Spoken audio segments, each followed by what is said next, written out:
अजब ज़िंदगी जी अजब आ कहानी। ये खूबसूरत गज़ल असांजो प्यारो दोस्त आहे गुलबहार चांडियो, जंहिंजी शाइरी आहे जेका हैदराबाद खां चूंड करे असांखे मोकिली आहे अफ़ज़ल गुल चांडे। सो तव्हांजे अॻियां पेश कयूं था। उन खां अॻु में असांजे चैनल खे सब्सक्राइब कयो त जीअं बहितर खां बहितर शाइरी तव्हां ताईं असीं पहुचाईंदा रहूं। सो गुलबहार चांडे जो ख़ूबसूरत गज़ल तव्हांजे अॻियां पेश कयूं था। उमेद त पसंदि ईंदो ऐं पंहिंजी राय खां ज़रूरु आगाह कंदा। अजब ज़िंदगी जी अजब आ कहानी, अजब ज़िंदगी जी अजब आ कहानी, कीअं गुज़रियो आहे बचपन कीअं गुज़री जवानी। अजब ज़िंदगी जी अजब आ कहानी।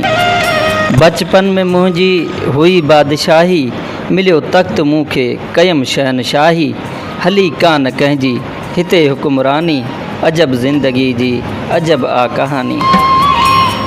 जवानी जे नशे में मदहोश थियासीं, जवानी जे नशे में मदहोश थियासीं, रंगीन रातिन में गुम थी वियासीं, विञाए छॾीसूं जोबन जवानी।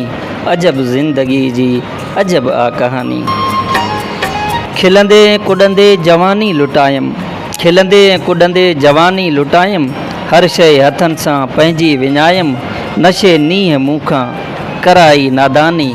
अजब ज़िंदगी जी अजब आ कहानी। गुलबहार वटि आई आहे हाणे पीरी, गुलबहार वटि आई आहे हाणे पीरी, मिलियो कोन मूंखे रंगड़ो फ़क़ीरी, मिली कान रूह खे राहत रूहानी।